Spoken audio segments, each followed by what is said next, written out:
Have you ever found yourself kind of stuck in a loop? Maybe you react the same way in arguments, even though you really wish you wouldn't.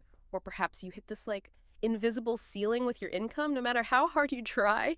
Or maybe it's just that nagging self-doubt you can't quite shake off. It feels like there's this powerful hidden force just pulling you back to the old ways, right? Even when you consciously know better.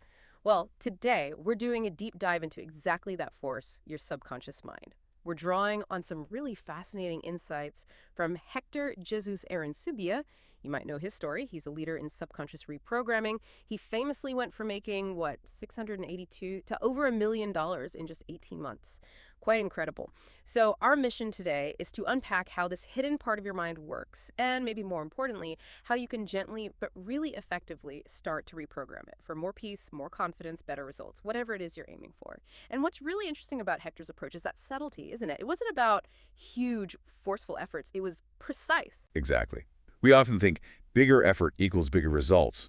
But with the subconscious, it's often about that precision, that gentle consistency. Okay, so to get us started, maybe we can use that classic iceberg analogy. Most people have probably heard it. Right, the iceberg. It's a great visual. So the tiny bit you see above the water, that's your conscious mind. Planning, deciding, analyzing. That's the bit we're usually aware of. But beneath the surface, that massive hidden part, that's the subconscious. It's the vast storehouse, really. Holds all your memories, your deep-seated beliefs, your automatic habits, those emotional patterns, all quietly steering your reactions and choices every single day. And the key thing, I think, is that it's not inherently good or bad. Right, it's just doing its job. Precisely. It's a faithful executor. It runs whatever program it's been given, mostly through repetition and strong emotion, until you consciously decide to teach it something new. So how does it actually get programmed in the first place, if it's just running these programs? Well, a lot starts really early on through something called imprinting. Imprinting, okay. Yeah, so messages you received in childhood, things said to you, or even things you picked up from the environment and any moments that had a strong emotional charge. They get filed away as truth. Wow, filed as truth, even if they weren't, objectively. Even if they weren't, if it felt true or if it was repeated enough, especially with emotion, it got stored. Think about your earliest memories. They usually have a feeling attached, right? Yeah. Then there's simple repetition. What you hear often, what you think often, what you expose yourself to, it becomes familiar. And the subconscious mind kind of equates familiarity with safety and with truth. So familiarity equals safety. That makes sense. This thought again must be important. Keep it. Exactly. And emotion is like the ink that stamps it in. Strong feeling makes a memory or belief stick. Okay. And finally, your environment. It's a constant programmer. The people around you, the media you consume, your physical spaces, they're all subtly nudging your identity, your expectations, often completely below your conscious awareness. That's huge. The environment part. We don't always think about how much our surroundings are shaping us. We really don't. So, okay, it's programmed by all these things. What's it actually doing all day, this faithful executor? Well, a huge chunk of its job is just automating habits. Like brushing your teeth. Brushing your teeth, driving a familiar route, that mindless scroll through your phone. Yeah, there's guilty. We all are. Or even your internal self-talk patterns. So much of that is running on autopilot, thanks to the subconscious taking over routine actions to free up conscious resources. It's like your brain's personal assistant running the background tasks, sometimes making you grab that donut when you swore today was salad day. Exactly. But it's doing more than just habits. It's actively filtering your reality. How so? Through something called the Reticular Activating System, or RAS. Think of it as a gatekeeper for your attention. Your conscious mind just can't handle all the information bombarding you, right? Right, too much. So the RAS highlights what seems relevant based on your existing beliefs and goals. It's incredibly powerful. Can you give an example? Sure. Let's say you have a core belief, maybe unconscious, that I'm not good with money. Your RAS will literally start pointing out evidence to support that belief. You'll notice the bills more, the unexpected expenses, the times you overspent. Oh, okay. But if you start to cultivate a belief like I'm resourceful or I'm learning to manage money well, your RAS starts highlighting different things. Opportunities, ways to save, helpful articles, people succeeding financially. It tunes your perception. So you literally start seeing the world differently based on those underlying beliefs. It's quite profound. It really is. And beyond filtering, it's also constantly trying to predict and protect you. Protect me. How? By predicting what's likely to happen based on past experiences. tries to keep you safe. The catch is safe often just means familiar. Huh. Even if familiar isn't actually good for you. Exactly. Even if familiar is that same argument pattern or that same self-sabotaging behavior, it's not malicious. It's just running the old safety program based on past data, trying to keep things stable. That completely reframes that feeling of resistance, doesn't it, when you Sure. try to change? Which brings us perfectly to that feeling. I know so many people experience this. You start doing mindset work, trying to change a habit, and it feels like, 2 steps forward, 1 step back. Yes, that You frustration. make progress, then bam, the old pattern just bubbles up, and it feels like failure. And that's exactly why understanding this is key. Nah. That bubbling up, that's not failure. That's just friction. Friction. Friction between the old, deeply wired program and the new one you're consciously trying to install. Your What? subconscious is basically going, hang on, this is new, is this safe? We usually do this. Okay, so it's like a system check. Sort of. Yeah. And the absolute key to navigating that friction is consistency. Think about Hector Arancibia again. That journey from 682 to 1,000,000 wasn't one giant overnight shift. Right, 18 months. It was about consistently reinforcing the new reality, the new identity. Even when that friction tried to pull back, consistency is how you reassure the subconscious. It's how you teach it, hey, this new way, this is the new normal, this is safe now. Seeing friction as part of the process, not a sign to stop, that's really helpful. So, okay, if it's receiving instructions all the time, how does it actually talk to us? And how can we talk back effectively? Great question. It has its own language, really. First, it loves images and stories. Pictures. Yes, it thinks in scenes, simple narratives, much more than abstract logic, like a child learning from a picture book. Second, it speaks the language of emotion and sensation, Feelings. deeply. Those feeling tones, calm, excitement, dread, peace, they carry powerful instructions, often more powerful than words alone. It also responds really well to repetition and rhythm. Short, rhythmic phrases, routines, they sink in fast. That's why advertising jingles get stuck in your head. Okay, makes sense. And crucially, identity-based language. This is huge. The I am statements. Exactly. When you say, I am calm or I am confident, you're not just saying words. You're giving your subconscious a direct command about your identity. Right. Identity drives behavior. It's telling it, this is who we are now, act accordingly. That feels different than just saying, I will try to be calm. It's a world of difference. It shifts from doing to being. Okay, this is powerful stuff. So we've got this faithful executor. It speaks in images and feelings. How do we actually start the reprogramming? Gently, effectively? You mentioned Hector's framework, GAS. Yes, CARES. It's a simple, elegant sequence. C-A-R-E-S. Okay, break it down for us. What's the C? C is for calm the body. This is step one, always, because a stressed nervous system isn't very receptive to new learning. Right, the fight or flight thing. Exactly. So take a minute. Slow, deep breaths, maybe inhale for 4, exhale for 6, or just scan your body for tension and consciously release it. Just settle yourself first. Prepare the ground. Okay, calm, got it. What's A? A is for assume the scene. This taps into that love of images. Close your eyes. Imagine a short, specific scene, like under 60 seconds, that implies your goal is already achieved. Imply. Yes. So not the process of getting there, but the end result. Maybe reading a congratulatory email, hearing good news, feeling the relief or joy after success. Keep it short, vivid, and crucially, feel it real.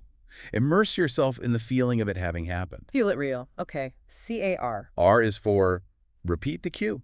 Choose a short, simple affirmation that matches the feeling of your scene. If your scene was about feeling confident speaking up, maybe your cue is my voice is heard and valued. Repeat it softly with feeling, maybe just a few times, connecting it to that scene. Like a little mental anchor. Exactly. A reminder that sinks in throughout the day. C-A-R-E. E is for evidence micro-wins. This is critical. You need to show your subconscious proof that this new reality is actually happening. How do you do that? By consciously noticing and acknowledging tiny bits of evidence, log them even mentally, spoke up in that meeting, chose the healthier option, felt calm during that stressful moment. These micro wins tell your subconscious, see, it's working. This is becoming real. It's like building a case file for your new identity. Perfectly put. And finally, S. S is for sleep it in, or SAT state akin to sleep. Ah, the drowsy state. Exactly. As you're drifting off to sleep, replay your chosen scene just once or twice. Feel the feeling. That edge of sleep is prime time for suggestions to slip past the conscious filter and sink deep into the subconscious. Wow. Calm, assume, repeat, evidence, sleep, care. That feels manageable. It really is. Simple but profound when practiced consistently. Okay, beyond cares, are there other quick tools people can use, maybe for those moments the old patterns really flare up? Definitely. A really powerful one is using pattern interrupts. Like stopping a thought mid-track. Precisely. When you catch that negative spiral, starting, the I'm not good enough loop or whatever it is, try saying, firmly but calmly, either out loud or in your head. If you say so. If you say so. That's it. That's it. It sounds deceptively simple, but what it does is it stops the internal argument. You're not fighting the thought, you're not agreeing with it, you're just acknowledging it without buying into it. It drops the emotional charge. Huh. I can see how that would work. Kind of disarms it. It does. And in that space you create, you can then consciously insert your preferred thought or your identity statement. Which brings us to identity affirmations. We touched on I am. Yes. And if I am feels like too big a leap initially, which is totally normal, it can feel fake at first. Yeah, that fake it till you make it can feel awkward. It can. So use bridge phrases like I'm learning to be, or I'm in the process of becoming, or more and more I am. So instead of I'm confident, maybe I'm learning to access my confidence, or more and more I feel comfortable speaking up. It makes it believable. Believable. That seems key. It is. Believability allows consistency. And don't forget, environment design. Right. Actively setting up your space. Actively priming your surroundings. Sticky notes with your affirmations, your phone lock screen, maybe a playlist that evokes the feeling you want, even consciously choosing who you spend time with. Make your environment support the new you. Remember, it's programming you anyway. Might as well make it intentional. Okay, this is all so practical. I love it. And to make it even more actionable for everyone listening, maybe we could walk through a kind of mini challenge, like a 7-day subconscious reset. Great idea. Something people can try this week. Exactly. Just like 15 minutes a day, let's map it out. Day 1, get clear. Write down the old loop you want to change. I procrastinate, I get anxious meeting new people, whatever it is. Then choose your new identity statement. I take action easily. I connect confidently. Feel into that new identity. Okay, day 1. Clarity and the new identity. Day 2, create your scene. That 30-60-second imaginal act implying success. Feel it real. Practice it maybe twice during the day. Day 2, visualization. Assume the scene. Day 3, bring in the body. Add 2 minutes of that slow, calming belly breathing before you do your scene and say your statement. Settle the nervous system first. Day 3, calm the body first. Makes sense. Day 4, start hunting for evidence. Catch and mentally or physically log at least 3 tiny proofs that you're shifting. Paused before reacting. Said no nicely. Felt a moment of calm. Evidence, micro wins. Day 4, find the proof. Love it. Day 5, use the pattern interrupt. The next time the old thought pops up, hit it with, if you say so. Exhale. Then restate your new identity. I am calm and resourceful. Practice breaking that pattern. Day 5, practice the interrupt. If you say so. Day 6, mirror work. Just 60 seconds. Look yourself in the eye in the mirror and speak your new identity statement with kindness, with conviction, maybe even smile at that future you. Day 6, connect with yourself in the mirror. Powerful. And day 7, practice the sets. As you're drifting off to sleep, replay your scene just once. Feel it. Let it go. Drift off.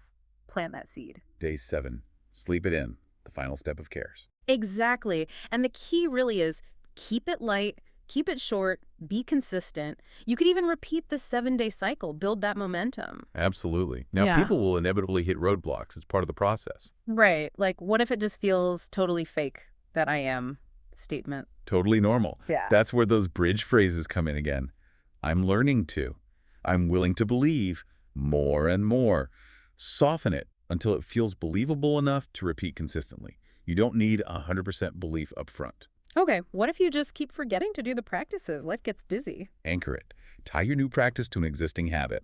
Right after you brush your teeth, do your scene. Before your first coffee, say your affirmation. Link it to something you already do automatically. Habit stacking. Good tip. What if trying these things actually makes someone feel more anxious? That's a signal. It means the nervous system is feeling activated. Go back to step 0. Calm the body. More deep breathing, maybe some grounding exercises. You can't effectively reprogram from a state of anxiety. Settle first, then try again, maybe more gently. Right, safety first. And the big one. I'm doing this, but I'm not seeing results yet. Ah, yes, impatience. 2 things here. 1, are you really looking for the micro wins? Track them. The changes are often subtle at first. 2, remember, Hector, 18 months? Subconscious shifts are gradual, then they often click into place more obviously. It's like bamboo growing underground for ages, then shooting up. Trust the process. Patience and tracking the small stuff. And one more crucial pro tip, if I may, Please. guard your inputs. Seriously, be mindful of what you're watching, reading, listening to, the conversations you're having. All of it is programming. Does it align with the reality you want to create? If not, start making conscious choices about what you let into your mind. It becomes tomorrow's default. Wow, guard your inputs. That's powerful. And just quickly, the science behind this, it's real, right? This isn't just wishful thinking. Oh, absolutely. Two key concepts underpin this. First, neuroplasticity. The brain changing itself. Exactly. Your brain isn't fixed. It can physically rewire itself based on repeated thoughts, feelings, and experiences. Little, often, with feeling that literally builds new neural pathways. So consistency really is changing your brain structure. It is. And second, it taps into how habits are formed and run, mainly in a part of the brain called the basal ganglia. The autopilot center. Pretty much. Yeah. The brain loves efficiency, so it automates routines. By consciously working with these cues, routines, and feelings, you're essentially rewriting the code for those automatic programs, updating your own software. Okay, that makes so much sense. Before we wrap up, maybe we can bust a few common myths, things that trip people up. Good idea. Let's clear some common misconceptions. Myth number 1. I need to have perfect thoughts all the time. Oh yeah, that pressure. It's immense and totally unrealistic. Mm-hmm. The reality, you don't need perfect thoughts. Your mind will wander. What you need is a dominant direction. Aim for the overall trend of your thoughts and feelings to align with where you want to go. Gentle redirection, not perfection. Okay, dominant direction, not perfection. Got it. Myth 2. Myth number 2. Affirmations alone will fix everything. Just repeating words. Right. Affirmations are powerful, yes, but they're one piece of the puzzle. The reality is, it's the words plus the feeling state that assume the seeing part, plus taking small aligned actions in the real world. That combination creates lasting change. Words plus state plus action. The whole package. Okay. And the last myth. Myth number 3. Yes. If it doesn't work in a wint, it's not going to work. Ah, the instant gratification trap. Exactly. We see this one all the time. The reality is identity shifts usually show up subtly first.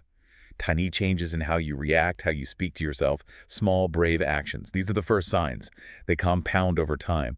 Remember, it's a gradual reprogramming, not flipping a switch. Think weeks and months, not days, for deep shifts. Weeks and months. Okay.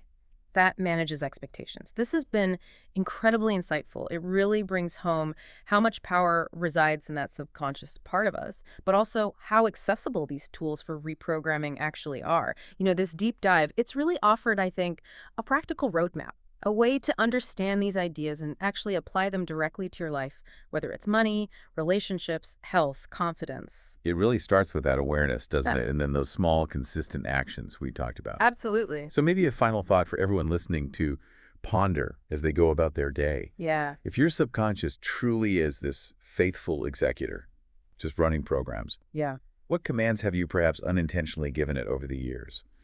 Through repetition, through strong emotion, through your environment. And maybe more importantly, what powerful new commands are you ready right now to consciously and consistently install to start building the future you truly desire? That's a fantastic question to sit with. What commands are you ready to install? Start small, everyone. Be consistent. Notice those little shifts, those tiny brave actions. That's where the magic begins. The journey to reprogramming your mind for more peace, confidence, and better results. It really does start today.